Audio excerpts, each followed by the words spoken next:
Bonjour et bienvenue sur une nouvelle vidéo de Malo Cupcakes. Aujourd'hui je vous propose une collaboration avec une de mes plus anciennes amies qui a une super chaîne YouTube de recettes en tout genre et de partout. Alors je sais que vous êtes gourmand, n'hésitez pas à vous rendre sur sa chaîne Choc Miel ou sa page Facebook Les Bêtises de Choc Miel pour des recettes qui sont bonnes, faciles et sans prise de tête. Toutes les infos sont données sous la vidéo. Et donc pour cette collaboration, j'ai remis au goût du jour ma première vidéo, celle qui a eu le plus de succès, ma recette de la pâte à sucre pour couvrir tous mes gâteaux et faire des décorations de cupcakes ou autres sucreries. Pour cette recette, il nous faut 450 g de chamallow, 900 g de sucre glace tamisé, une cuillère à soupe de sirop de glucose, 2 cuillères à soupe d'eau, de la graisse végétale, ça peut être de la margarine, et une cuillère à café de glycérine. Je fais ma propre pâte parce que c'est simple, je sais ce qu'il y a dedans, c'est bien moins cher que de l'acheter, et surtout le goût est bien meilleur. Donc avant de commencer, on va graisser le bol et la spatule, et puis on va verser les 2 cuillères à soupe d'eau sur les chamallows. Donc on va passer le tout 30 secondes au micro-ondes, et on va mélanger ensuite 30 secondes. Et puis on va répéter ce processus, 30 secondes de micro-ondes, 30 secondes de mélange, jusqu'à ce que tous les chamallows soient bien fondus.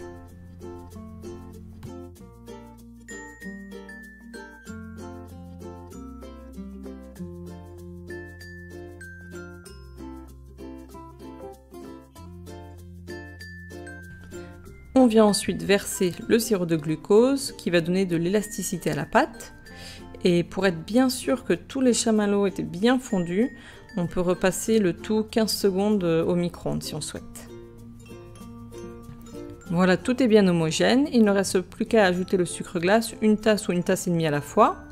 Et il y a deux façons de faire. Soit on transfère les chamallows fondus dans le bol d'un robot, ça c'est une bonne méthode quand on va faire un plus gros volume de pâte à sucre, soit on le fait à la main comme je vous le montre. Dans les deux cas, on va mélanger jusqu'à ce que le sucre ait été bien incorporé au chamallow, et puis on va continuer d'en ajouter jusqu'à ce qu'il soit devenu trop difficile de mélanger la pâte.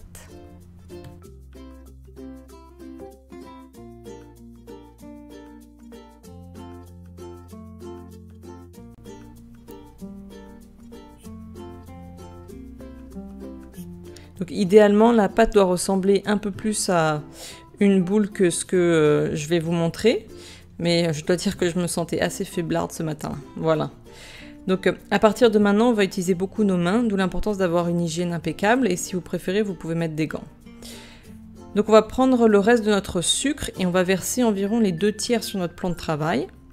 Et on vient mettre notre boule de pâte dessus. Comme ça, la pâte ne touche pas la surface et ne colle pas la surface. Pour avoir des surfaces bien propres, moi j'aime bien passer un coup de vinaigre blanc après les avoir nettoyées. Donc on se graisse bien les mains et on va continuer à mélanger le sucre à la pâte. Ce que j'aime bien faire, c'est de venir replier les bords vers l'intérieur. Donc de l'extérieur vers l'intérieur, ça facilite l'incorporation du sucre qui est en dessous et puis ça évite aussi que le sucre n'aille partout.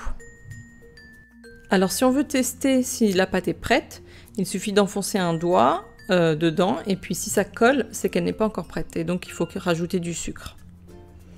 Un autre test aussi, ça peut être d'arracher un bout de pâte et de tirer sur les deux extrémités. Si la pâte est élastique et ensuite elle casse, c'est qu'elle est prête. Il ne faut pas qu'elle soit trop élastique en fait. Voilà, là elle est prête. En avant-dernier lieu, on pétrit la cuillère à café de glycérine dans la pâte, et tout de suite, ça la rend beaucoup plus lisse. Et puis enfin, pour finir, on va couvrir la pâte d'une fine pellicule de graisse avant de l'enrober soit dans du film alimentaire ou de la mettre dans un sachet plastique auquel on essaie de retirer le maximum d'air possible. Moi, j'avais pas de film alimentaire, j'ai utilisé un sac Ziploc, ça fonctionne très bien. Puis on va mettre le tout dans un second sachet en plastique. Et puis on va la laisser reposer 12 heures avant de l'utiliser. Alors si on n'utilise pas la pâte dans les jours qui suivent, il se peut que parfois elle peut être un petit peu difficile à travailler au départ. Donc on peut la mettre quelques secondes au micro-ondes pour qu'elle ramollisse, mais ça c'est pas obligatoire. Et puis elle va se garder 2 mois cette pâte. Si on veut la colorer, l'idéal c'est de mettre le colorant en gel ou en poudre quand les chamallows sont fondus. Et si on la colore une fois qu'elle est déjà faite, il ne faut pas oublier que la teinte a tendance à foncer dans les heures et les jours qui suivent. Donc avec cette recette, on obtient 1,3 kg de pâte, ce qui est largement suffisant pour couvrir un gâteau de 20 cm de diamètre et de plusieurs couches. Et puis en plus, il en restera pour les décorations. Tous les gâteaux et les cupcakes que vous voyez ont été décorés avec cette recette de pâte à sucre, je n'en utilise pas d'autres. Pour d'autres tutos et recettes, vous pouvez me retrouver sur Facebook ou sur mon blog, je vous donne les adresses.